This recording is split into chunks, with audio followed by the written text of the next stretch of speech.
The shears closed an inch from Cordelia Ashbourne's ear, and a hand length of dark chestnut hair fell across the dressing table mirror, like a curtain coming loose from its rod.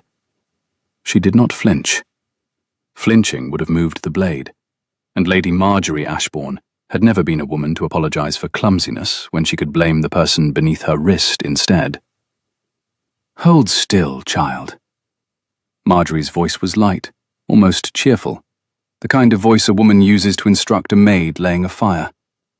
She gathered another long lock between her thumb and forefinger and lifted it as if assessing the quality of cloth at a draper's.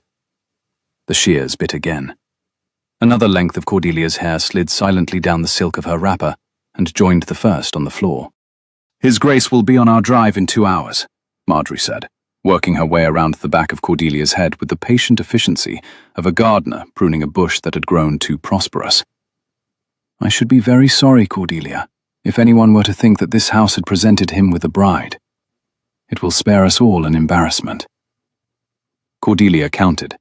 She had begun counting at the first cut, and she would count until the last one, because counting was a thing her father had taught her to do, when she felt the small, hot animal in her chest demand a response she could not afford. 6, 7, 8. Each length of hair fell with the soft sound of a page being turned in a book no one was meant to read. The autumn light through the bedroom window was the pale, level light of a Wiltshire afternoon at the end of October. It made the strands on the floor look almost black against the rose and cream Aubusson carpet her father had carried back from France the year before the world stopped being kind to him. She watched her own face in the mirror with the dispassionate interest she might have brought to a stranger's. Grey eyes. A mouth that her father had once told her resembled her mother's. A line of jaw that even cropped hair could not disguise. She was 26 years old, and tomorrow she would still be 26 years old, and her stepmother had not yet understood that hair was the least of what she had to lose. "There," said Marjorie, stepping back. She set the shears down on the dressing table beside Cordelia's silver brushes, where they gleamed like a small, well-bred predator at rest. "Much more sensible. You will pass for a governess, which is approximately what you ought to be aiming for at your age." Cordelia raised her eyes to the mirror. The hair that remained sat against her skull in uneven, hacked layers, the longest piece just brushing her jaw, the shortest above her ear, like the work of a careless soldier. Without the weight of it, her face looked unexpectedly clear, every line of cheekbone and brow and throat suddenly visible, like a portrait that had been hidden beneath 3 coats of varnish, and now stood unprotected to the room. She did not look like a governess. She looked like a woman who had been deliberately stripped, and who had not yet decided what to do about it. "You may go down," Marjorie said, "or you may keep to your chamber. I had thought to suggest the second. We can tell the Duke you are indisposed." "I am not indisposed." "You will be, by the time His Grace's carriage reaches the door." She crossed to the bell rope and pulled it twice. Somewhere in the house a small bell sounded. 2 pulls. Hot water for the morning room. Marjorie had been ringing the household bells in her own particular dialect for the 4 years since she had become Lord Ashbourne's widow and Cordelia's only family by law. "Whatever you have promised yourself you would do today," Marjorie added at the door, almost pleasantly, "I would advise against doing it. Your father's name carries less weight than you imagine. The Duke of Ravenholt is not coming here for you, Cordelia. He is coming because every door in 3 counties has been closed to him already, and ours, regrettably, is still open. Try to be useful and silent. Cyril will see him in the library." The door closed. Cordelia did not move for a long moment. Then, very deliberately, she reached forward and picked up one of the longest fallen lengths of hair from the carpet. She lifted it into the light. It was the color of strong tea with the sun behind it, exactly the shade her father had always said reminded him of her mother. She wound it around her finger, 3 slow turns, and pressed her thumb against it, and felt the small, hot animal in her chest sit down obediently and wait. She was not going to cry. She was going to be in the library when the Duke of Ravenholt arrived, and he was not coming because every other door was shut to him. That was the part Marjorie had not understood, and that nobody in this house had understood for nearly 4 years now. He was coming because someone in this house, 3 winters ago, had sent him a letter that had probably saved his career, and he had been looking ever since for the woman who wrote it. He simply did not know yet that it had been her. The maid Sarah came in with the hot water before Cordelia had quite decided what to do with her face. Sarah was a square, sensible girl of 19, who had been at Ashbourne Park since she was 12, and who had loved Cordelia's father with the unsentimental devotion that good servants reserve for masters who treat them as though they had souls. She set the brass jug down on the washstand, looked at the floor, looked at Cordelia, and made a sound that was half a swallowed word and half a small sob she refused to release. "Oh, miss. Don't. Miss Cordelia, your hair." "I said don't, Sarah." Sarah crossed the room without permission and picked up the longest fallen length, the one Cordelia had not been able to retrieve, and folded it into a neat coil. Her hands were shaking. She tucked the coil into the pocket of her apron with the air of a woman concealing evidence. "His Grace has come over the rise," she said quietly, not looking up.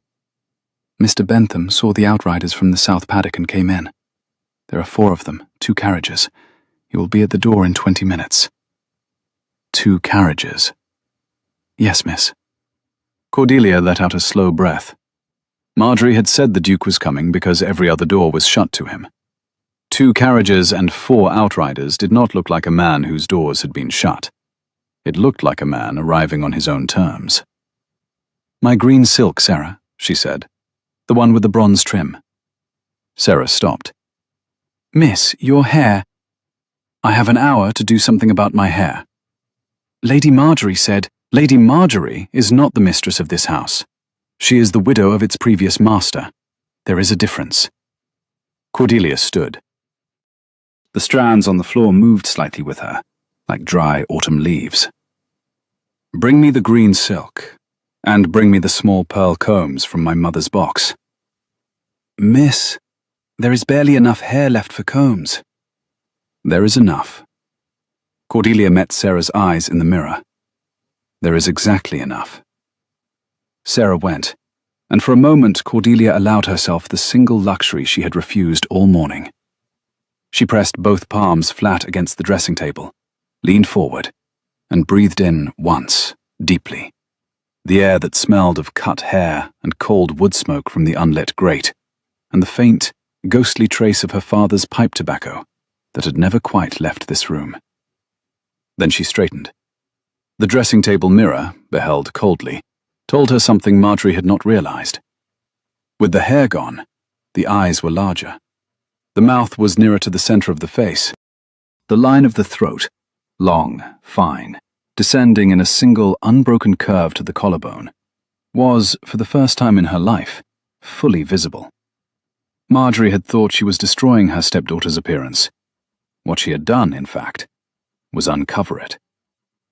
By the time Sarah returned with the gown and the pearl combs and a small bottle of rose water and a face that had decided to be useful instead of sentimental, Cordelia had washed the loose ends from her neck and tucked what was left of her hair behind her ears with 2 of the pearl combs. The effect was unexpected. Stark, certainly. Severe, perhaps. But the green silk had been her father's favorite of all her gowns, and against it, the cropped chestnut framed her face like the deliberate choice of a woman who had nothing to apologize for. She turned, lifted her chin, and walked out of the bedroom to meet a man who had been looking for her for 3 years, without knowing her name. Cyril Ashburn was waiting on the half landing, blocking the descent. He was Lord Ashburn's only son by Marjorie, a soft-featured young man of 23, with his mother's pale eyes and none of her competence, and a perpetual look of having just remembered an injury he meant to revenge. He was wearing his shooting coat, although he had never shot anything more dangerous than a hedgerow rabbit in his life, and he stood with one hand on the banister, as though he had been posted there. "You are not going down," he said. "I am going down." "Mother said—" "Cyril." She stopped 1 step above him, which made her almost his height. "Step aside." His Grace is here on a matter of business. Mother has explained that I will receive him. You will remain on this floor until called for. There is no business at Ashbourne Park that does not involve me. Cyril smiled. It was a small, careful smile, the kind he had been practicing since he was 16, for the moment he became master of the house. He had been waiting for it for 4 years, and the wait had not improved him. You are forgetting yourself, he said. And you are forgetting that this house, while my mother's, is mine by entail in 11 months, after which we will speak again, Cyril. Today is not 11 months from now. She stepped past him on the side away from the banister. He did not move to stop her physically. That would have required a kind of decision Cyril had never quite been able to make. But he turned to watch her descend with the expression of a man who had just realized his small, careful smile had not worked. He will not want you, he called after her, low, so it would not carry to the hall below. Mother has seen to that. Look at yourself. Cordelia did not pause. I have looked, she said, without turning. Cyril, you have no idea what he wants. Neither does your mother. The hall below was already in motion. Bentham, the butler, an old man who had served 3 generations of Ashbournes, and who was the second person in the house, after Sarah, who had wept the day Cordelia's father had been laid in the chapel vault, was standing by the front door, with the air of a man holding himself at attention. 2 footmen flanked him. Outside, the sound of carriage wheels on gravel had given way to the softer crunch of horses being brought to a halt. A coachman called. A door opened. Bentham caught Cordelia's eye as she crossed the hall. The look in his face was not surprise, although he must have seen her shorn head, and not pity, which she would not have forgiven. It was something closer to a salute. He gave her the smallest possible nod, an inch, perhaps less, and turned the great key in the front door. His Grace, the Duke of Ravenholt, he announced as the door swung wide.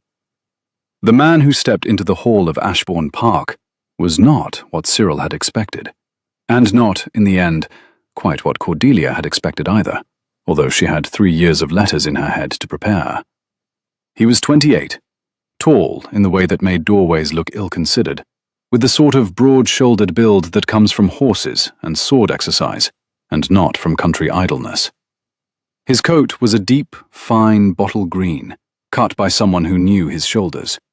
His hair was the color of dark wheat, slightly disordered by the ride.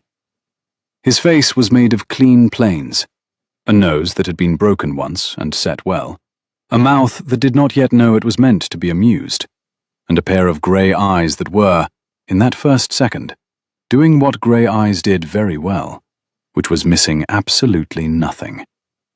He saw her at once. He saw the cropped hair, the green silk, the pearl combs, the steadiness of her stance at the foot of the staircase. He saw all of it the way a man reads the title page of a book he has been hunting for in 3 counties. His expression did not change in any way the room could have used against him. But Cordelia, who had been counting since the shears, recognized the small, precise stillness that came over him, as the same stillness she had felt in herself when the first lock fell. He had seen her before. Not in person, but he had seen her. He bowed. Lady Cordelia, he said, before Bentham had finished introducing him, and before either Marjorie, descending the stair behind her with her best smile arranged, or Cyril, 6 steps higher, could intervene. Forgive me. I have ridden a long way and come into your hall with my dust still on me. I was told you would not be receiving. I am receiving, Cordelia said. So I see. There was a small silence. Marjorie reached the foot of the stair, swept past Cordelia with the practiced ease of a woman who had spent 4 years pretending to be the lady of a house that was not hers, and curtsied to the exact depth one offers a duke. Your Grace, welcome to Ashbourne Park. I am Lady Ashbourne. I see you have already met my late husband's daughter. I have, said the Duke. His eyes had not left Cordelia. My son will see you in the library, Marjorie continued. "We have prepared refreshment. Cordelia, my dear, you should sit by the fire in the morning room. The journey downstairs has clearly tired you." "I'm not tired," said Cordelia. "Your colour is high. You are tired." "My colour is high," said Cordelia, "because I am about to ask His Grace whether he would prefer his refreshment in the library or in the morning room, as he has come a long way, and as it is my house." For 1/2 second, Marjorie's smile did not move. The footmen, behind their wooden faces, did not breathe. Cyril, halfway down the staircase, made a small, strangled noise. "In the library, I think," said the Duke, with the perfect indifference of a man who had not heard the contradiction at all. "If Lady Cordelia would do me the honour of conducting me there." "Of course, Your Grace." She turned and walked, and behind her she heard the Duke fall into step at a measured pace, and behind him she heard Marjorie begin, in the lowest possible voice, the kind of instruction to Cyril that mothers reserved for sons who had just disappointed them in public. None of it carried. Cordelia did not look back. She had not expected to look up at the Duke as he entered. She had not expected him to look at her as if he already knew her name. She had certainly not expected, as they reached the library doors, and he opened the right-hand one for her with the easy, automatic courtesy of a man who had been raised to open doors and not to think about it afterwards, that he would say, in a voice meant only for her, "You wrote the letter." She closed the library door behind them. It was the room she had loved most in the house, long, low-ceilinged, lined on 3 walls with bookcases her father had built up over 30 years, with 2 tall sash windows facing west across the park to a strip of beechwood that was now half gold and half bare. A fire had been laid, but not lit. The smell was of old leather and beeswax, and the faint, dry powder of paper. Her father's reading chair stood beside the fireplace. She had not allowed Marjorie to redo it. "Your Grace," she said, "sit down." He did not. He stood inside the door, holding his riding gloves in one hand, the other resting easily at his side. And he was looking at her with such open, steady attention that she had to remind herself she was not the one obliged to speak first. "You wrote the letter," he said again. "I wrote no letter to you." "You wrote the letter that went to my mentor, Lord Drayton, in March of 12. The one that corrected the manuscript he was about to publish. The Tacitus translation." She did not answer. "It was a 53-page corrigendum," he said. "Page references, Latin parallels, 3 citations from a 15th century commentary I had never heard of. It was signed only with a Greek letter.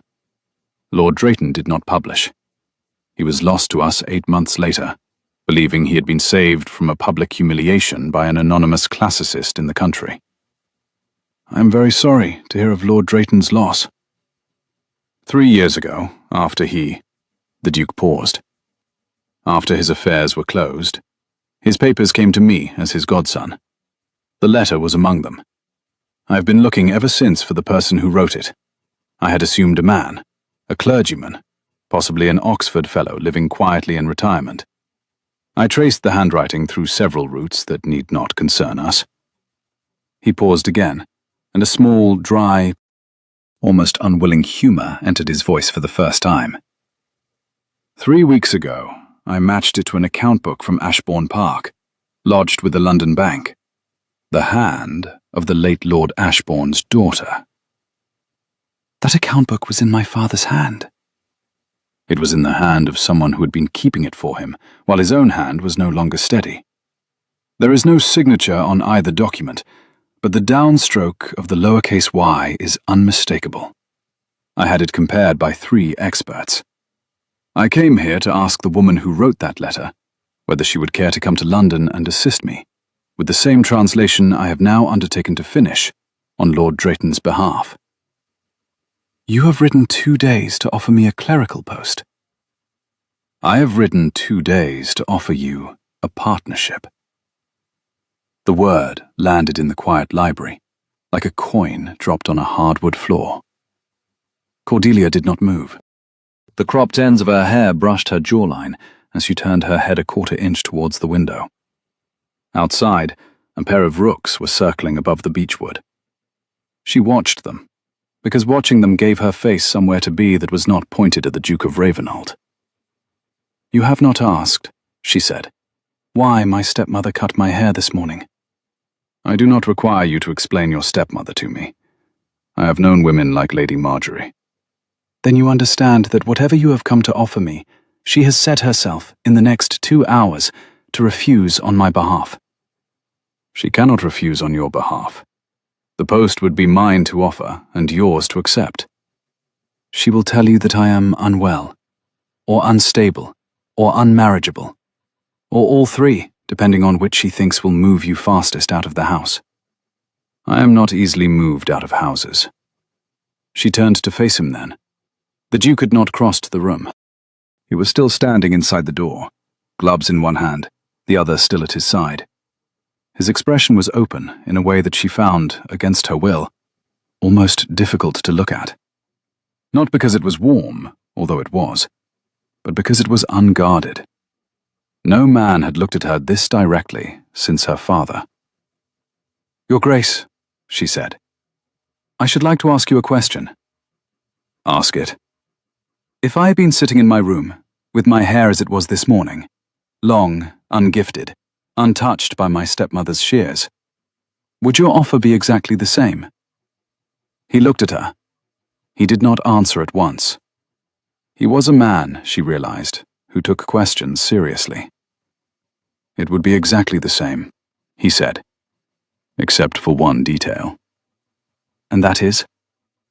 "I would not yet have seen what you look like when someone tries to cut you down." She felt the small, hot animal in her chest sit up and pay attention. She turned her head deliberately back towards the window. "You may sit down, Your Grace." "Thank you." He sat in her father's chair, with the precise, unconscious courtesy of a man who chose chairs by where they put his back. She did not sit. She walked the length of the long library table, pretending to consider a folio of botanical engravings that her father had bound himself. "Refreshment will be brought in," she said, over her shoulder. "My stepmother will arrange that the maid who brings it is one of hers. Anything you say in the next 30 minutes will reach her by sundown." "Then we should make the next 30 minutes worth her trouble." For the first time since the shears had closed, Cordelia smiled. It was not a wide smile. It was a small, almost imperceptible movement at one corner of the mouth, the kind her father had called the smile of a girl who has just understood a Latin pun. She turned, leaned her hip against the edge of the table, folded her arms across the green silk, and looked at the Duke of Ravenholt as if for the first time. "Very well, Your Grace," she said. "Tell me what you have actually come to offer." What he had come to offer, it turned out, was something more complicated than a clerical post, and more honest than a courtship. Lord Drayton's translation of the Annals, 3 full books, had been 3/4 finished at the time of his loss, and the publishing committee in London, which included 2 old men who had been kind to Drayton, and 1 young one who had not, had agreed to bring the work out under the editorial care of his godson, the Duke. The Duke had spent the better part of a year on it. He was a competent Latinist, he said, and an honest one, but he was not a great one, and he had reached, 3 weeks ago, a passage in the 2nd book that he could not in conscience finish without consulting the only living person who had publicly bested Drayton on a point of Tacitian syntax. "That person was you," he said. "That person was anonymous. That person, Lady Cordelia, signed the letter with a gamma. A gamma is not a signature. It was on Drayton's account in the British Library as recently as last spring. He used to refer to you as Gamma. He thought you were a man." His mouth twitched once. "He thought you were a man at All Souls, going under the name to spare a college dispute. He drank to your health every Christmas Eve for the last decade of his life. He had no idea he had been corrected by Lord Ashbourne's daughter at 23. 22. At 22, then." There was a small silence. Cordelia looked at the Duke's hands.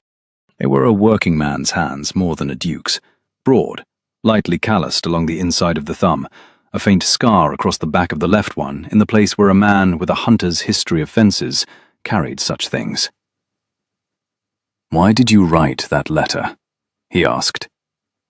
"Because Lord Drayton was about to publish a translation that mistook the Latin pluperfect for the imperfect in a passage that completely altered the meaning of Tacitus's account of the Pisonian conspiracy. And because my father, who had corresponded with him for 20 years, was no longer well enough to write the correction himself." "You wrote in his place?" "I wrote in his hand, Your Grace. There is a difference. He read every page before it went. I did not invent his correction. I made it for him." "He must have been very proud of you." "He was gone 8 weeks later." She heard the word too late to soften it. It landed in the library as plainly as the word partnership had a quarter hour before. She did not apologize for it. "And my stepmother did not know about the letter. She still does not. It was the last thing my father and I built together, and it was the first thing I made certain she would never use against me." "She does not know now." "She does not know now." "Will she know?" he asked carefully. "In an hour, when refreshment is brought in, what you and I have just discussed." "What she will hear, Your Grace, is that you have asked me to come to London and work as your assistant translator, that I have agreed, and that you have agreed to settle £2,000 a year on me for the duration of the project." "2,000 a year?" "It is the standard fee for a senior editor at the Quarterly. I checked 3 years ago. I had thought I might be one, someday, under another name." He laughed. It was the first laugh he had given the room, and it was a real one, not a polite one, and it broke across his face the way unexpected weather breaks across a hilltop, fast, complete, and over before it had quite finished. He did not apologize for it. He picked up his gloves from the arm of the chair, put them carefully down again, and said, "2,000 a year. Done." "You have not asked what conditions I attach." "I assume you have several." "I have 3. "I am listening." "First, you will engage me under my own name, not Gamma, not a male pseudonym. Cordelia Ashbourne. When the book is published, you will name me on the title page as your co-editor." "Done." "Second, you will write a letter today, witnessed by Mr. Bentham, our butler, recording the engagement and the fee. The letter will be kept in this library, in a place known to Bentham and to me, and a copy will be sent by tonight's post to my father's solicitor at Lincoln's Inn." "Done." "Third," she paused. She was not sure she had the words for the third condition, until she heard herself say them. "Third, you will not on any account in this house or in London refer to my hair." He did not laugh that time. He looked at her, very steady, for the length of a breath, and he said, "Lady Cordelia, I had not intended to refer to your hair in this house or in London before this conversation began. I do not intend to refer to it now." "Thank you." "On one condition of my own." "What is that?" "That when the annals are published and the title page is set, I am permitted to choose the dedication." "To whom?" "To Lord Ashbourne. With one phrase: in gratitude for the daughter he made." For 3 seconds, Cordelia did not breathe. Then she crossed the library, picked up the inkwell from her father's desk, and set it down within reach of the Duke's chair. "Bentham," she said, walking to the door, "will bring you paper." He stayed 3 days. Marjorie, who had spent the first afternoon laying traps with the careful skill of a woman who had run a small estate's social warfare for 4 years, discovered by the evening of the second day that none of her traps had closed. The Duke would not be drawn into an interview alone with her in the morning room. He would not accept the bed she had had prepared for him in the south wing, too far from the library, he said pleasantly, where the work was. He would not let Cyril sit with him at dinner. He would not, when asked, comment on Cordelia's appearance, although he answered every other social question Marjorie put to him, with the polite, patient detail of a man who had grown up in courts of inquiry. The household, which had spent 4 years organized around Marjorie's preferences, took roughly 36 hours to begin reorganizing itself around the Duke's. Bentham did so first, deliberately, with a small, private satisfaction that Cordelia caught once in the mirror over the sideboard and almost laughed at aloud. Sarah did so second, because Sarah loved Cordelia and would have served any man who treated her well. The 2 footmen followed. By the morning of the 3rd day, the kitchen had begun sending up the small dishes that Cordelia had favored as a girl. Dishes Marjorie had banned from the menus 4 years ago, on the grounds that they were common. Buttered eggs, soft cheese on toast, dried cherries soaked in cognac. Marjorie noticed. Of course, she noticed.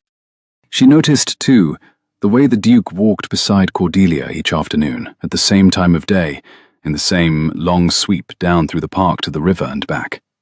His head bent very slightly to hear what Cordelia was saying, his hands clasped behind him in the easy, practiced attitude of a man who could have made any number of physical gestures, and was choosing, deliberately, not to. She noticed that Cordelia's pearl combs were polished every morning. She noticed that Cordelia had begun, in the evenings, to read aloud from the 2nd book of the Annals while the Duke wrote, both of them sitting at opposite ends of the long library table, with a single brace of candles between them. She noticed that the library door was always kept ajar an inch, and that Mr. Bentham passed it on the half-hour as if by chance. She also noticed, on the morning of the 3rd day, that something had altered in her stepdaughter's bearing, that Cordelia, who had walked Ashbourne Park for 4 years as a guest in her own house, was beginning to walk it as a woman who knew exactly where she was. Marjorie did the only thing left to her. She wrote a letter. She wrote it in the small writing room beside her bedroom, in her own hand, on Ashbourne paper, with the seal of the late Lord Ashbourne pressed into the wax at the bottom. She addressed it to His Grace the Duke of Ravenholt at the house in Berkeley Square. She enclosed it in a second envelope, sealed and addressed to herself, and called Cyril. "I want you to take this to London on Friday morning," she said. "Have it delivered to His Grace's house. You will inform the porter that it was left in your charge by a person who did not wish to be named, and that you were paid 6pence to bring it as far as the door. You will hand it over and leave. You understand?" "Mother, Cyril, do you want this estate or not?" He took the letter. It would arrive in London 4 days after the Duke himself, which would give Marjorie's plot, she calculated, exactly enough time to ripen. She locked the writing room behind her. She went down to take her tea in the morning room, with the expression of a woman who had remembered, between courses, that she was the mistress of the house.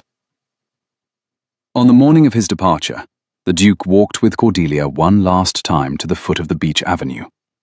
The frost had thickened overnight. Their breath made small ghosts that travelled with them. A robin sang from the top of a yew, 3 notes and a fourth, the same phrase repeated, as though it were the only one he had been taught. "You will come to London on the 20th, he said. "I will send my mother's carriage. She is at Ravenholt House for the winter. She is—" he chose the word with care— "interested in meeting you." "Has she been told about me?" "She has been told that I am bringing a co-editor to Ravenholt House for the publication of Drayton's Annals. She has been told that this co-editor is a lady. She knows nothing else. Whatever the rest of London begins to say, she will know before they do, and she will, if you do not object, be your shield until you choose otherwise." "And what will the rest of London begin to say?" The Duke considered the avenue ahead of them. The beeches stood in 2 long rows, half their leaves already on the ground, the morning light falling in lozenges across the gravel. "They will say," he said, "that the Duke of Ravenholt has brought a young woman of unusual learning to live under his mother's roof. They will say that her hair is short. They will speculate as to why. They will agree, in time, that the explanation must be either scandal or religious mania. They will, the more careful among them, ask who her people were. They will find out about your father. They will be, in private, more impressed than they will say." "And in public?" In public, Lady Cordelia, they will be afraid of you. They will be afraid because you will know things at dinner tables that no woman of your age in London is supposed to know, and because you will know them more accurately than the men in the room, and because, when challenged, you will be unable to pretend you do not. They will be afraid of you, and from fear, they will reach, sooner or later, for the easiest weapon any drawing room ever offered against a woman. Which is the suggestion that she is the Duke's mistress. He said it plainly, without softening, because she had asked plainly. She nodded, also without softening, and looked at the robin in the yew until she had finished thinking. And what will be done about that suggestion? It will be answered, said the Duke, by me, and by my mother, and by Lord Drayton's surviving brother, and by the title page of the annals. It will be answered, if the matter goes further than answers, by a marriage settlement. But that, Lady Cordelia, is your decision to make in your own time, and I have not come here to extract it from you by means of an honor you did not choose. That is a great deal of architecture, Your Grace, to support a translation of Tacitus. It is a great deal of architecture, Lady Cordelia, because what we are about to do is not, in fact, the translation of Tacitus. Is it not? No. The translation is the public name of the thing. The actual thing is the entry of one woman of unusual learning into the upper edge of public life under the cover of a publishing project. We are going to publish Drayton's Annals. We are also going to publish you. The first will take 10 months. The second will take the rest of your life. She was silent for a long moment. I had not thought of it in those terms. You did not need to think of it in those terms when you sat in this house writing in the dark. You will need to in London. Your Grace, Marcus. His Christian name had come out before she had quite intended it to, and his expression did not move except for one small involuntary tightening at the corner of the eye that she did not yet know how to read. I should like to think for the rest of today, and answer you when you ride out. I would not have you do otherwise. They walked back to the house in silence. The robin in the yew gave up his 4 notes and tried another phrase. The frost on the gravel cracked faintly under their boots. At the door, the Duke bowed, and Cordelia curtsied, and Marjorie, who had been watching from the morning-room window for the last quarter of an hour, lowered the curtain at exactly the moment they could not see her. Cordelia did not go in. She turned aside at the porch and walked, alone, down the side of the house to the small walled garden, where her father had kept his medicinal herbs, and where, in the 3rd winter of his illness, he had taken to sitting in a brick alcove out of the wind to watch his daughter pick the last of the rosemary for the kitchen. The bench was still there. The rosemary was still there. Nothing in this house, Cordelia had often thought, had moved an inch since her father had set it down. She sat on the bench. The cold of the brick came through the green silk. She did not move. She wanted, for 1/4 hour, to be cold, because she wanted to think clearly, and clarity for her had always been a slightly cold thing. She had been offered a life. Not, in the end, the life she had once imagined for herself. Quiet rooms, modest competence, a steady correspondence with Oxford men under another name. The life she had been offered this morning was a different one entirely. It was a life of unfamiliar visibility. It was a life in which her own name would appear on a title page in 3 counties' bookshops. It was a life in which a duke's mother would be her shield, which meant that for some period, perhaps months, perhaps years, she would owe a debt to a woman she had not yet met. It was, possibly, a life in which she would marry, although the Duke had refused to make that a condition. It was, certainly, a life that contained the Duke himself, every morning across a library table, his head bent in concentration, his hands occasionally turning a page with the careful gentleness she had already begun to catalogue. She did not know whether she loved him. She knew that she had laughed in the library 3 times in the last 3 days. She had not laughed 3 times in the 4 years before that, taken together. That was not love. But it was something close enough to be alarming. She also knew, with the cold, flat clarity she had inherited from her father, that whatever she felt or did not feel, the Duke had told her the truth on the avenue. The thing was not Tacitus. The thing was her, brought into a kind of public daylight she had never asked for, with a man at her side who had ridden 2 days to find her and offered her a partnership before he offered her anything else. A pair of small footsteps crunched on the gravel. "Miss?" Sarah, breathing fast, the coil of saved hair still apparently in her pocket, because Sarah had become, in the last 72 hours, the most loyal conspirator any woman ever had. "Mr. Bentham asks if you would come into the library. His Grace is gone, but Mr. Bentham has a letter for you from a London solicitor." "From Lincoln's Inn?" "He thinks so, miss." Cordelia stood. The cold from the bench had done its work. She felt, walking back into the house, exactly as she had felt at 6 in the morning, when her stepmother had picked up the shears and asked her to hold still. Clear in the head, calm in the hand, and unwilling to be moved from a path she had not chosen, but was not, now, going to refuse. The letter on the library table was, as Bentham had thought, from her father's solicitor. It was a copy of the engagement letter the Duke had written 3 days ago in this room, and which had gone by night post to Lincoln's Inn at her insistence. It was witnessed in Bentham's careful copperplate.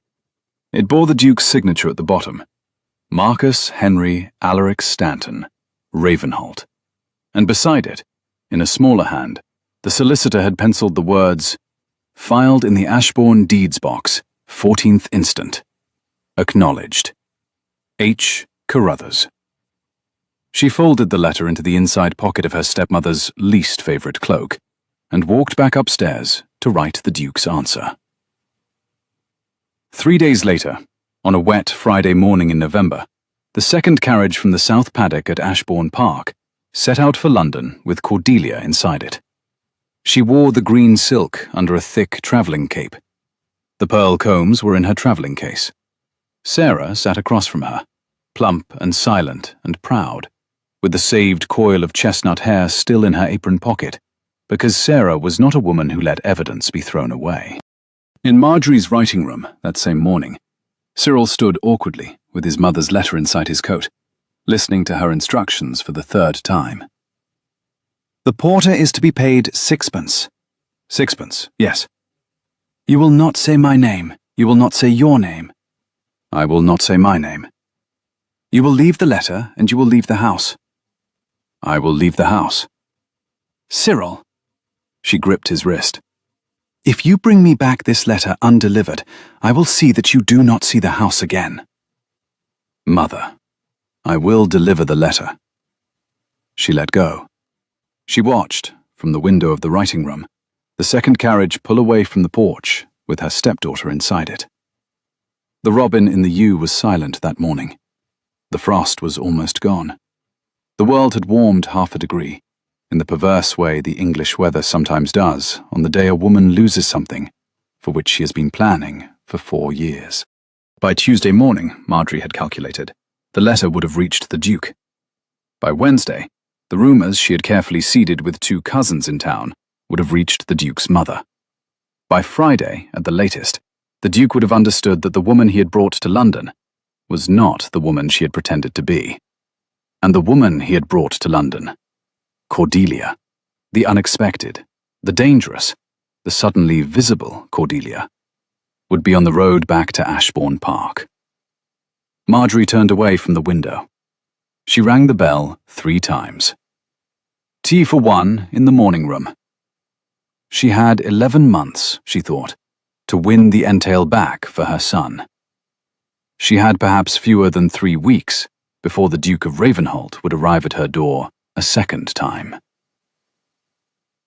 Cordelia reached Berkeley Square at sunset on the second day of travel. The Dowager Duchess of Ravenholt was waiting in the hall. She was not, as Cordelia had half expected, an imposing woman.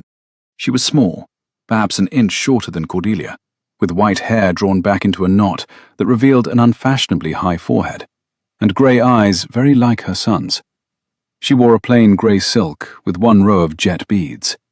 She did not curtsy, because she did not curtsy to anyone. But she stepped forward, took both of Cordelia's hands in her own. They were small, dry, faintly warm, and looked her steadily in the face. "You are Lord Ashbourne's daughter," she said. "I am."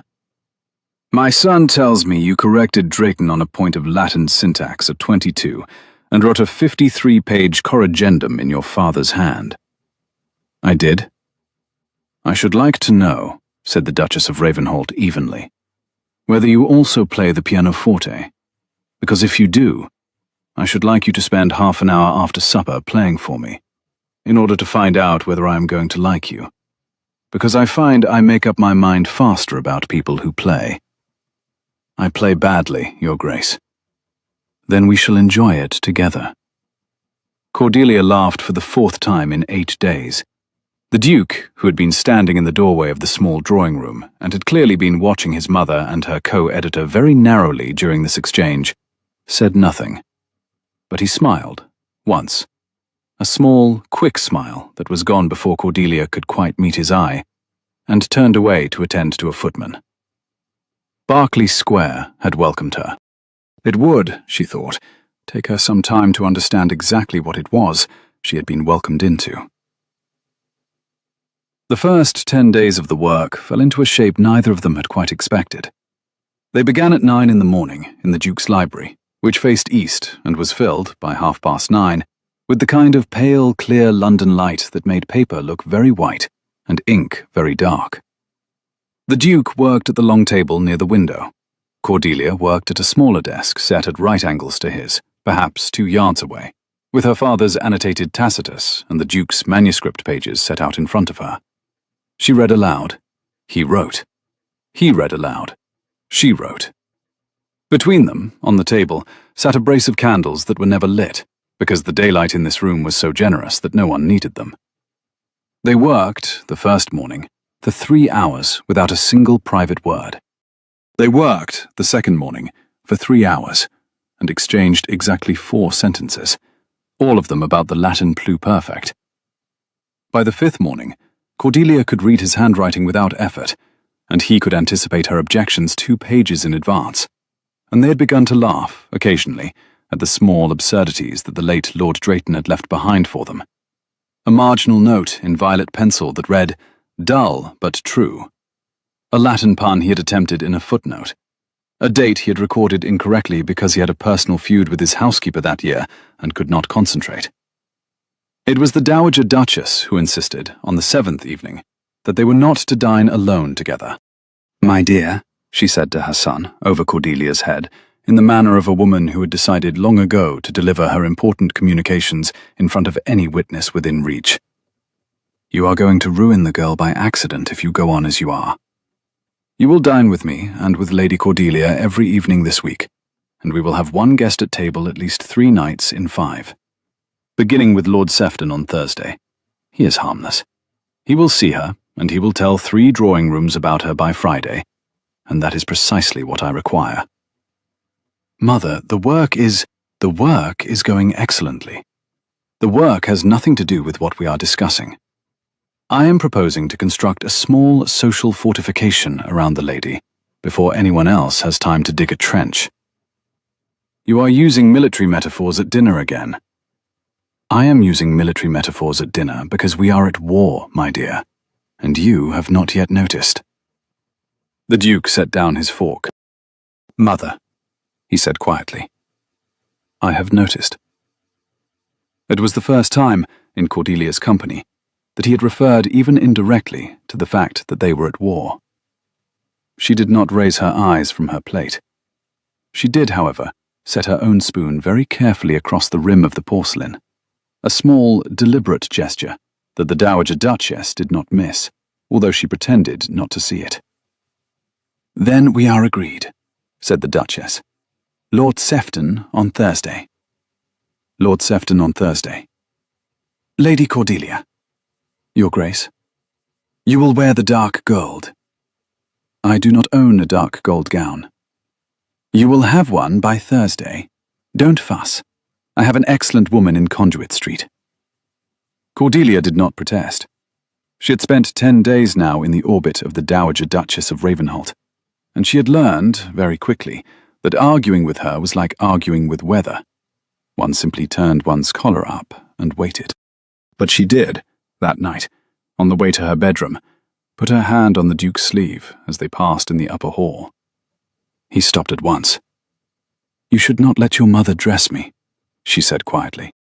"My mother is going to dress every woman who comes into this house from now until she is no longer with us. If you are concerned about it, I will speak to her." "It is not the dress. It is—" She paused, and the cropped chestnut hair brushed the collar of her travelling cape, and she found, to her own surprise, but her voice was almost steady. "It is that I do not yet know what shape I am in this house.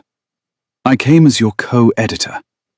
Your mother is treating me as a daughter-in-law in waiting, and neither of us has discussed it with each other, or with me."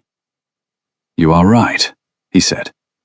"I have been—" He closed his eyes for half a second, and opened them again, with the same clean, steady attention he had brought into her library 3 weeks before. "I have been treating the question of the shape of you in this house with the cowardice of a man who is happy in the meantime, and does not wish to disturb a happiness he is not yet sure he has earned." "Marcus." "Cordelia. I am not asking you to declare an intention tonight.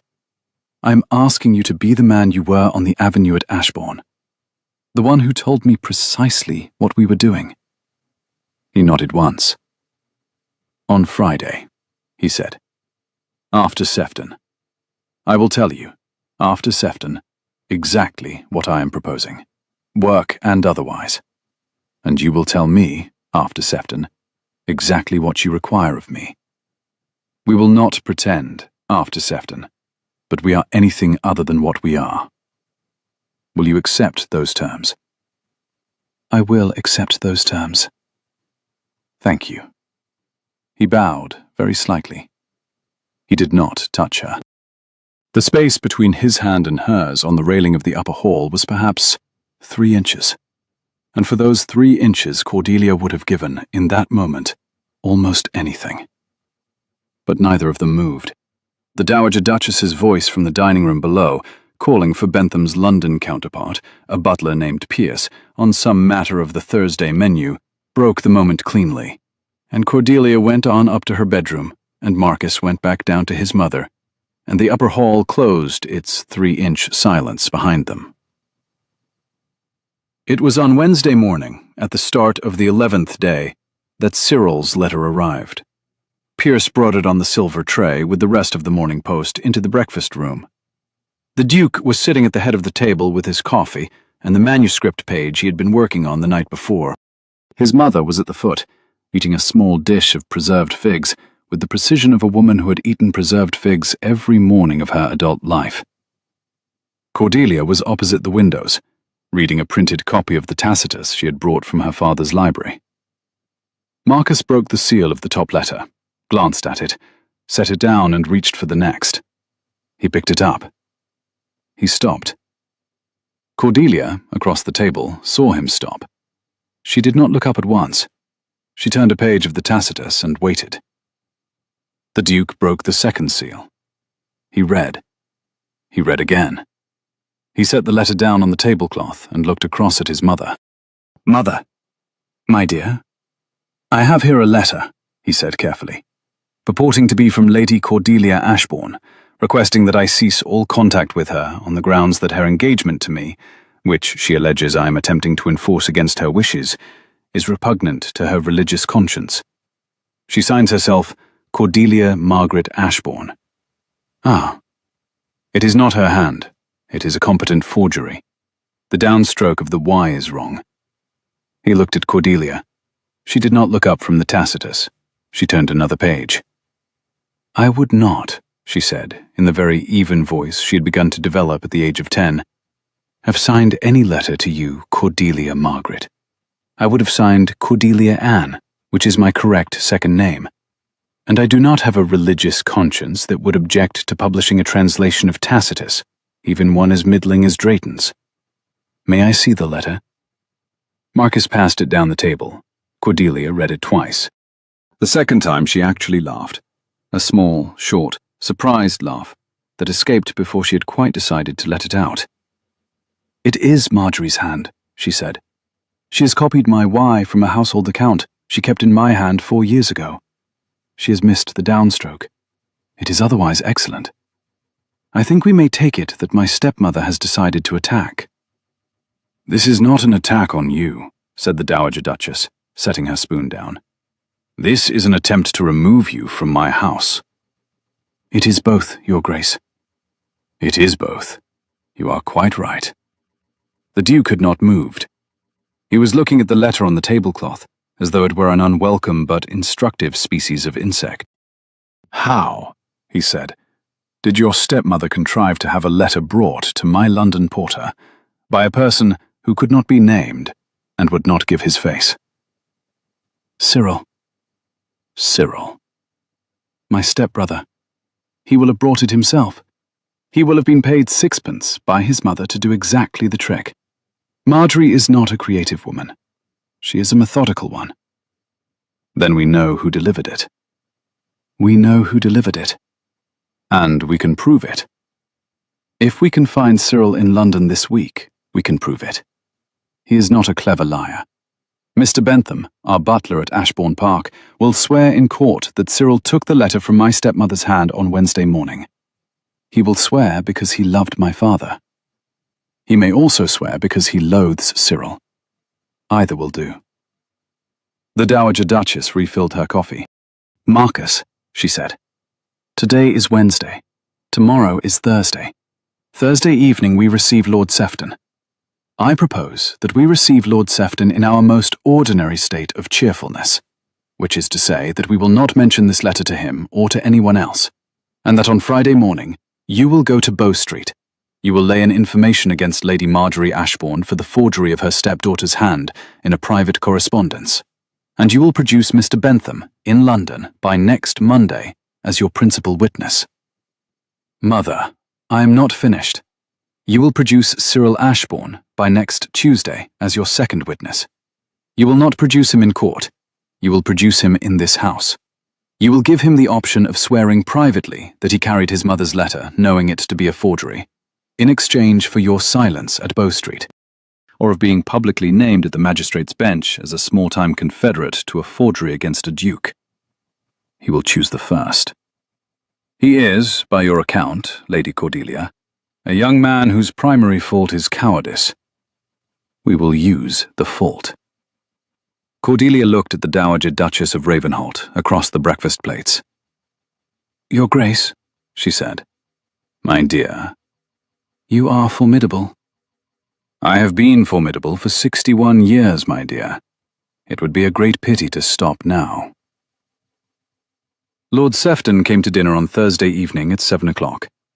He was a stout, kind, slightly deaf man in his middle 50s, who had known the Duke's father at Cambridge, who had read every book of Tacitus 3 times because he believed that men who governed without history would govern badly, and who had been told by the Dowager Duchess that he was to come to dinner because there was a young woman of unusual learning who deserved to be seen by an unprejudiced witness of his rank. The dark gold gown had been delivered to Cordelia's room at 4 that afternoon. It fitted as though the woman in Conduit Street had had a portrait of her since infancy. It set the cropped chestnut hair against a colour that should have been impossible against her skin, and instead made it look like a deliberate artistic decision. The hair of a woman who had decided to wear it short, the way some women decide to wear feathers in their bonnets. The Dowager Duchess, inspecting her in the small drawing room at 6:30, said only, "Yes, better than I had hoped. You will sit on my son's right." "He should sit on your right, Your Grace." "He should sit, my dear, where he has been sitting for 30 years. You will sit on his right. We have one guest at dinner. He is the most important guest you will receive in your life, although he will not know it. Be exactly as you are. He has heard about your father. He will want to talk Tacitus to you. Let him. Be neither modest nor flashy. Be Lady Cordelia Ashbourne, who corrected Drayton at 22, and is going to be on the title page of the Annals by Easter. That is enough." "Yes, Your Grace." And Cordelia. Your Grace? If at any point you become uncertain whether you are conducting yourself well, look at my son. If he is smiling, you are. If he is not, I will rescue you. You will not have to ask. Lord Sefton arrived, was shown in, embraced the Duke, kissed the Dowager Duchess's hand, was introduced to Cordelia, looked at her once with a polite social glance, looked at her a second time with an entirely different and unself-conscious attention, and said, I beg your pardon, Lady Cordelia. I have been told that you understand the annals of Tacitus better than any living scholar of my acquaintance. I should warn you that I will probably bore you, before the evening is finished, with a question I have carried for 40 years, and have never been able to ask anyone. You may ask it now, my lord. At dinner? At dinner. I do not believe Tacitus is much improved by being kept until the soup. The Dowager Duchess laughed silently into her napkin. The Duke, beside Cordelia, did not laugh. But he did, very slightly, and without anyone other than Cordelia noticing, lay his hand on the back of her chair, where his arm rested. He did not touch her shoulder. He did not need to. They went in to dinner. For 10 minutes, Cordelia answered Lord Sefton's question, which was a perfectly intelligent question, about the way Tacitus's use of the historic infinitive shifted between Annals 2 and Annals 3, and which the Dowager Duchess of Ravenholt had been quietly hoping he would ask all week, because Lord Sefton was a man who could not keep an intellectual delight to himself for 48 hours, and who would, by Saturday, have told 9 of the most useful drawing rooms in London that Lord Ashburn's daughter was the cleverest young woman he had met since his late wife had been 20. By the time the partridge had come and gone, Lord Sefton had decided, without explicitly deciding anything, that this young woman with the cropped hair and the calm grey eyes and the small, exact laugh was going to be invited, when the time came, to every house in town where his recommendation carried weight, and that the rumour about her hair was going to die on her own terms, and not on London's.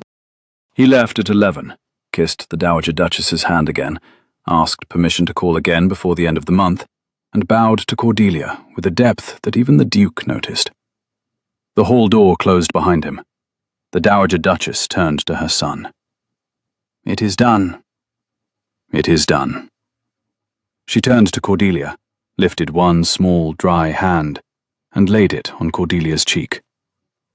My dear, she said, you have earned your dinner. She went up to bed. Cordelia and the Duke stood in the hall. Friday, he said after a long moment. Friday is tomorrow. Friday is tomorrow. I told you, in this house, on Monday night, that on Friday I would tell you exactly what I was proposing, and that you would tell me exactly what you required. I have not changed. Neither have I. Tomorrow, then. Tomorrow. He did not bow. He did not kiss her hand. He stood opposite her for the space of one breath, looked at her in the way he had once looked at her at the foot of the stair at Ashbourne Park, and said, very quietly, You looked tonight, Lady Cordelia, exactly as I have known for 3 weeks that you would look. I was glad. That is all I will say tonight. He went up to his rooms. Cordelia went up to hers. In the dark, before she fell asleep, she ran her hand along the cropped ends of her hair where they brushed her jaw, and she thought, for the first time since the shears had closed, that she could perhaps grow it back, in time, on her own choosing, and that it might come back darker, and that there would be a man in this house who would prefer it whatever shape it took. Cyril Ashbourne was, in fact, in London. He was lodging, against his mother's instructions, at a small public house in Holborn that had been recommended to him by a school acquaintance of dubious character. He had spent the better part of 3 days drinking small ale in the parlour and trying to look like a young man of consequence, and on the morning of his 4th day, he was discovered, without difficulty, by a Bow Street officer whom the Dowager Duchess's solicitor had quietly hired the previous afternoon. He was brought, not to Bow Street, but to Berkeley Square, in a closed carriage, and ushered into the small drawing room where the Duke and the Dowager Duchess and Cordelia were sitting at 3 in the afternoon. He looked, on entering, very young and very pale and very afraid. "Cousin Cordelia," he said. "Cyril? I have come to—" "You have not come, Cyril. You have been brought." Yes." The Duke had risen. The Dowager Duchess had not. Cordelia, who knew Cyril best, had not risen either, because she had known the moment Cyril walked through the door that the situation did not require her to stand.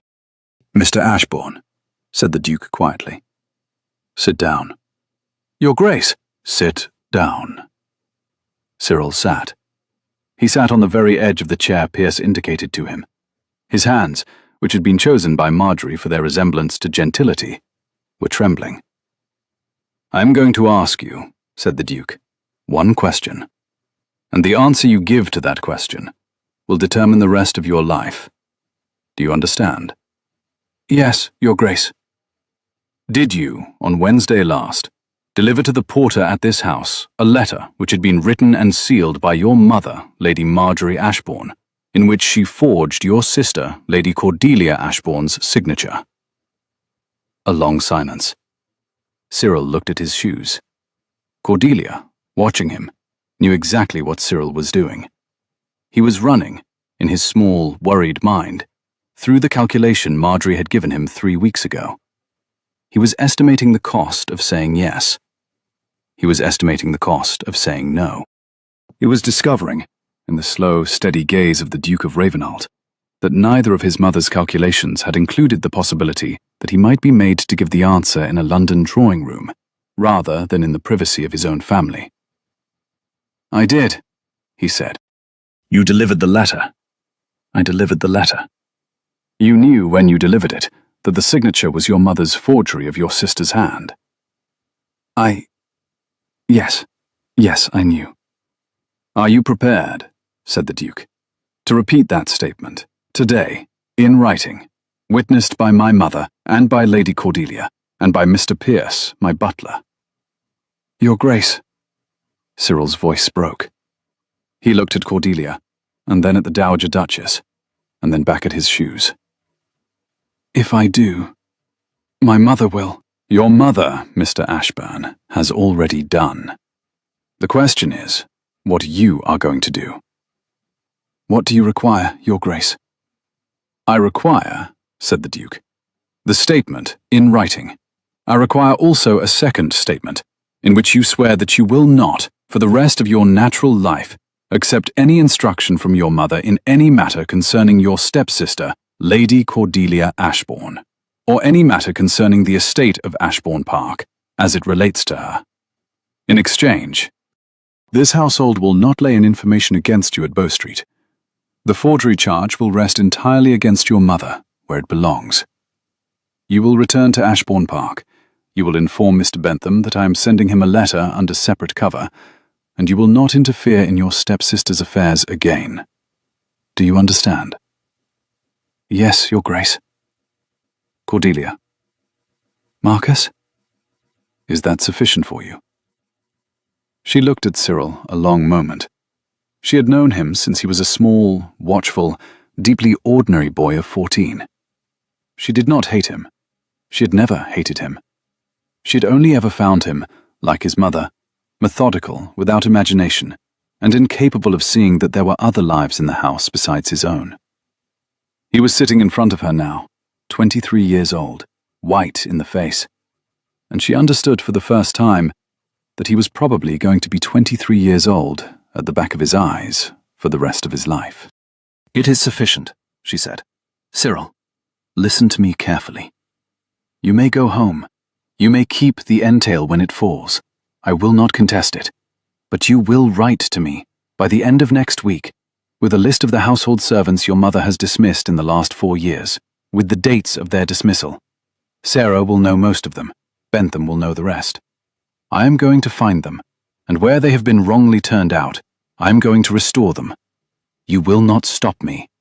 Do you understand?" "Yes." "And Cyril?" "Yes." Do not write a letter to your mother before you reach the carriage. She will know soon enough what has happened. She will not need you to inform her. Yes. He signed both statements. Pierce countersigned. The Dowager Duchess countersigned. Cordelia countersigned. The Duke folded the papers, locked them in the small mahogany cabinet by the window, and turned the key. Cyril was taken out, by the same officer who had brought him, and put on the night coach to Hungerford, with a small purse for his expenses that the Duke had handed him, with the politely murderous air of a man who hoped he would never see the recipient again. The Duke turned the key in the lock once more, for the satisfaction of it. "Mother," he said. "Cordelia, will you both come into the library?" They went. The library at Berkeley Square was smaller than the one at Ashbourne Park, but warmer. A fire had been laid and lit by Pierce at 2:30 in anticipation. The Duke closed the door behind them, did not sit, paced once to the fire, paced back, and stopped at the table. "Mother," he said, "you have run a household for 38 years. I have, today, watched you dispose of a forgery and protect Lady Cordelia and discipline a coward without once raising your voice. I should like to ask you something." "Ask, my dear." "How long," said the Duke, "have you known that I was going to propose to Lady Cordelia Ashbourne?" The Dowager Duchess of Ravenholt looked at her son. She looked at Cordelia. She set down the bag in which she had been carrying a small embroidery she had brought into the drawing room and not touched. "Marcus," she said, "I have known you were going to propose to Lady Cordelia since the morning you opened Lord Drayton's papers 3 years ago, came down to breakfast and told me you had found in his correspondence the work of the cleverest unknown scholar in England, and that you were going to find her. I knew it was a woman before you did. I did not say so. Mothers who tell their sons everything raise sons who do not listen. Mother, you are going to propose to her now, Marcus, in this room, in front of me. I am not going to leave. You will not do better in your lifetime than you will do this afternoon. Do not waste the afternoon." The Duke laughed. A single, startled, almost incredulous laugh. "Mother," he said, "I love you." "Of course you do. Lady Cordelia." "Your Grace." "Please indulge, my son." Cordelia, standing on the other side of the library table, met Marcus's eye. It was not an easy gaze to hold. He had walked, in the last 3 weeks, the road from a stranger at her door to a man who had ridden 2 days to find her, to a man whose mother was sitting 6 feet away with her hands folded patiently in her lap, as if she had been waiting since the morning of Lord Drayton's papers 3 years ago for exactly this scene. He looked, in that moment, exactly as he had looked at the foot of her staircase at Ashbourne Park, clear-eyed, broad-shouldered, perfectly unembarrassed by the open attention of every person in the room. "Cordelia," he said. "Marcus, on the avenue at Ashbourne, 3 weeks ago, I told you that what we were doing was the publication of one woman of unusual learning into public life, and that the first half of the work was Drayton's Annals, and the second half was the rest of your life. I should like to amend that statement." "How?" "I should like the rest of your life, if you will have it, to be conducted in this house, under this name, with me, as my wife. I do not propose it because the world is going to call you my mistress if I do not. I do not propose it because my mother wishes it, although she does. I do not propose it because I cannot continue the translation without you, although I cannot. I propose it because in 3 weeks I have learned that I do not, in fact, wish to read Tacitus across a table from anyone else for the rest of my natural life, and because I have realized, in those 3 weeks, that what I had assumed was the desire to find the writer of one letter was, in fact, the desire to find you, Cordelia Ann Ashbourne. With your hair as it is now, and with your hair as it will be, and with whatever your hair will be in 20 years. With everything you have written, and everything you have not yet written. With everything you have suffered, and everything you have not yet suffered. With me, in this house, from today. She did not answer at once. The Dowager Duchess of Ravenholt, on her chair beside the fire, did not move. The fire spoke quietly to itself. The clock on the mantel struck the half-hour. "Marcus," said Cordelia. "Yes. I told you, in this house on Monday night, that I would tell you on Friday exactly what I required. I have not changed." "What do you require?" "That you put my name on the title page of the annals. That you do not refer to my hair. That you treat me, every day of our marriage, as you treated me on the avenue at Ashbourne, as an equal in the work, and an equal at the table. That you stand between me and London when I require it, and step aside from me when I do not. That you bring my old servants back into our houses when I find them. That you do not, on any account, allow your mother to dress me without consulting me first." "Mother?" "That last one, my dear, is between you and Lady Cordelia." "That last one," said the Duke, "is mine to negotiate, Cordelia. The first 6 are agreed." "Then I will marry you." For 3 seconds, the library was silent. The Duke crossed the floor in 2 strides. He stopped a careful arm's length from her, because his mother was sitting 6 feet away. He raised her right hand, the one that had held the green silk steady at the foot of the stair 3 weeks ago, the one that had folded into the pocket of her travelling cape the letter from her father's solicitor, and he held it against his cheek for the length of a heartbeat, no more. Then he kissed it, once, in the centre of the palm, and laid it back down. "Cordelia," he said. "Thank you." "Marcus." The Dowager Duchess of Ravenholt rose from her chair. "My dears," she said, "I shall now leave the library. I shall now ring for tea in the drawing-room. I shall now write 3 letters. One to Bow Street's Chief Magistrate, enclosing certain depositions. One to Lord Sefton, enclosing a note to the effect that Lady Cordelia Ashbourne will be marrying my son in the new year, and one to my dressmaker in Conduit Street, to inform her that she will be required to make a wedding gown. I should be grateful if you would not require me to interrupt any of these letters until I have finished them.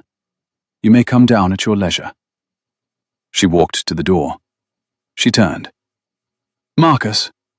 "Mother?" 40 seconds. Then come down." She closed the door behind her. For the first time in 3 weeks, the Duke of Ravenholt and Cordelia Ashbourne were alone in a room with the door shut. The 40 seconds were not, in the end, used for anything Marjorie Ashbourne would have recognized as compromising. He cupped her face in both hands. She rested her forehead against his collarbone. They stood, very still, for 30 of the 40 seconds in the only silence Cordelia had had since the shears had closed 3 weeks before. Then he tipped her face up gently and kissed her. Once, on the mouth, slowly, the way a man kisses a woman whose answer he has only just been given, and whose answer he does not intend to forget. 40 seconds, he murmured. 40 seconds. They went down. Lady Marjorie Ashbourne was arrested in the morning room at Ashbourne Park on the 2nd Tuesday of December at 10:15 in the morning by an officer from the county sheriff's office on a warrant signed in London the previous Friday. She did not, when the officer entered, behave well. She demanded to know on what authority. She demanded that Bentham be summoned. She demanded to see Cyril, who was upstairs in his bedroom and who, on hearing the officer's voice in the hall, had quietly closed his bedroom door and made no move to come down. She demanded, finally, that the letter from the Duke of Ravenholt's solicitor be produced. It was produced. She read it twice, and then went very still. She was permitted to pack a single travelling case. She was permitted to write 1 letter, which she addressed to her solicitor in town, and which was given to Bentham to send. She was not permitted to remain in the house. Mr. Bentham, when she asked him for the courtesy of a private word in the hall, did not refuse her, but he listened to what she said, with the air of a man who had been waiting 4 years to listen, and who had no intention of replying. She left in the closed carriage the officer had brought. The forgery charge would, in the event, be quietly settled out of court. an arrangement made by the Duke's solicitor on Cordelia's instruction, because Cordelia did not wish her late father's name attached to a criminal prosecution in the public papers. Lady Marjorie Ashbourne would, instead, retire to a small house belonging to a distant cousin in Devon, on a small private allowance from the Ravenholt estate, with the firm written understanding that she would not return to Ashbourne Park, would not correspond with her son on matters of business, and would not enter London during the season for the rest of her life. She would, by all reports, comply. She was a methodical woman, after all, and she had finally lost a calculation she could not redo. The morning Marjorie left, Bentham locked the door of the writing room behind her, climbed the stairs to Cordelia's old bedroom on the south side of the house, and stood, for a long moment, looking at the dressing-table mirror where, in October, his master's daughter had counted the cuts of a pair of shears. He picked up the pair of shears, which had been left exactly where Lady Marjorie had set them down, walked them out to the kitchen yard, and placed them in the kitchen rubbish bucket with the air of a man retiring an instrument of war. He returned to the front hall. Sarah was there, with a duster, on the pretext of work. "Mr. Bentham." "Sarah." "Will Miss Cordelia be coming back, do you think?" "She will be coming back, Sarah. For the first time. As mistress." "And His Grace?" "And His Grace." Sarah dusted, for some minutes, things that did not require dusting. Bentham, who had served 3 generations of Ashbournes, and who had a quiet, private opinion about a young woman who had once corrected an Oxford translator at 22, set himself in the library and began to make a careful list, in his copperplate, of every servant Marjorie Ashbourne had dismissed in the last 4 years. By Christmas Day it would be a list of 11 names. By Easter, 7 of them would be back at Ashbourne Park, in better positions than they had left, by the new Duchess's direct correspondence. The Duke of Ravenholt and Cordelia Ashbourne were married in the chapel at Ashbourne Park on the 2nd Saturday in January, in a small private ceremony, attended by the Dowager Duchess of Ravenholt, Lord Sefton, Mr. Bentham, Sarah, the cousin who had married Cordelia's mother's sister, and 7 of the Ashbourne tenants who had asked to come. Cordelia wore a gown of deep gold silk. Her hair, which had grown back perhaps 2 inches since October, was dressed with 2 of her mother's pearl combs. She did not wear a veil. She had said, when the Conduit Street dressmaker proposed one, that she had never quite liked them, and that a woman who came to her own wedding with her face uncovered was a woman whose face would not be uncovered afterwards either, and that she had had quite enough, for one lifetime, of women uncovering each other in private. The Dowager Duchess of Ravenholt approved. Bentham, who had walked Lord Ashbourne's daughter into the chapel because Cordelia had asked him, gave her hand to the Duke at the altar with the steady, careful, deeply unceremonial gesture of a man giving an instrument of unusual rarity to its proper keeper. Marcus took her hand. The chaplain spoke. The vows were spoken. The ring went on Cordelia's finger. At the close, in the small chapel with the cold January light coming in through the east window, Marcus turned to Cordelia and said, in a voice not quite low enough for the chaplain to miss, "Lady Ravenholt." "Marcus, welcome to the rest of your life." She laughed once. The Dowager Duchess, in the front pew, laughed almost silently into her glove. Bentham did not laugh, because he did not laugh in chapels, but he allowed himself, very privately, a smile. They came out of the chapel into a thin, clear winter morning. The lawn between the chapel and the house had been swept of leaves. A robin was singing on the corner of the south porch. 3 notes and a 4th. The same phrase Cordelia had walked under in October. She paused, listening, and Marcus paused beside her. "Same bird," she said. "Same bird." "He has learned no new phrases since I left." "He has been waiting for you to come back." They walked together across the lawn and into the house. The Annals of Tacitus, edited by His Grace Marcus Henry Alaric Stanton, Duke of Ravenholt, and Cordelia Anne Ashbourne Stanton, Duchess of Ravenholt, were published in London by Mr. Murray on the 7th of June in the following year. The title page, which had been set under the new Duchess's personal supervision, named both editors equally, in the same point size, side by side. The dedication, which was the only feature of the title page set in italics, read, "To the late Lord Ashbourne of Ashbourne Park, in gratitude for the daughter he made." The book sold 300 copies in the first month. It was reviewed by Lord Sefton in the Quarterly. It was held up at half a dozen Oxford colleges as a model of textual editing. It was bought, anonymously, in May, by a small bookseller in Devon, who entered it onto an account in the name of Lady Marjorie Ashbourne, and who, when his shop boy looked at the entry and queried it, was told only that the customer required a copy of the book privately, and was not to be inquired of further. The new Duchess of Ravenholt, who had received a quiet report of the purchase from her solicitor in Lincoln's Inn the same week, did not comment. She had, by then, a great deal else to do. She had, at Ashbourne Park, restored 7 dismissed servants, opened her father's library to 2 visiting Oxford scholars, planted 30 new pear trees along the south wall of the kitchen garden, and begun, in correspondence with Lord Sefton, the editing of an entirely different Latin author, whose name she had not yet decided to make public. She had, at Berkeley Square, established, with her mother-in-law, a small, unofficial weekly evening. Tuesdays, 8 o'clock, 2 glasses of sherry, 6 women, 1 subject. That would, within 3 years, become the only literary salon in London at which a young woman of unusual learning could be certain of being heard. The Dowager Duchess of Ravenholt, who had been formidable for 61 years before Cordelia came into her house, was found, in her late 70s, to be more formidable still in the role of mother-in-law to a young woman she had decided to like. She had, at home, in the room at Berkeley Square that her husband had set aside as her writing room, and that adjoined his own library by a single connecting door, a door that was, by mutual private arrangement, never fully closed, accumulated a small set of objects on her desk that had not been there before her marriage. 3 pearl combs in a small lacquer box that had belonged to her mother, a copy of the Annals, opened to the title page.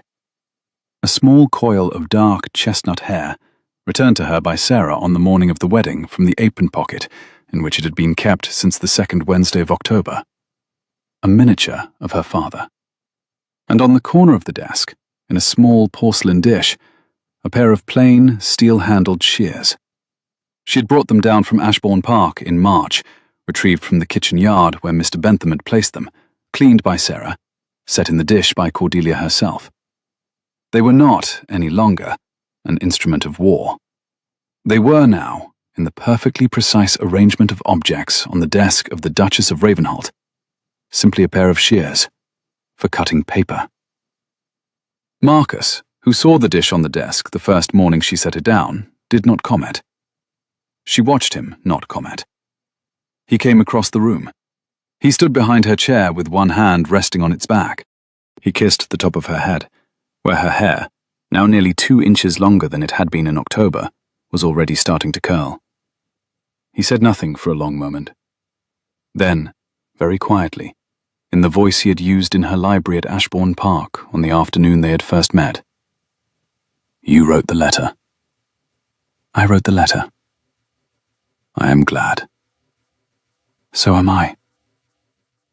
He turned away to his own work. The connecting door stood ajar an inch, exactly an inch, the way it had been ajar an inch every day since the morning after the wedding. The fire spoke quietly to itself on the hearth. Outside, in the small square at the back of the house, a robin began, against all reason, to sing. 3 notes and a 4th, the same phrase, somewhere in late April, in London. Cordelia picked up her pen. The Annals were finished. The next book was waiting. She had grown her hair back almost an inch and a half. She would, in time, grow it back to her shoulders. She would, in time, not grow it back at all. The choice, this time, was hers. She bent her head over the page and began to write.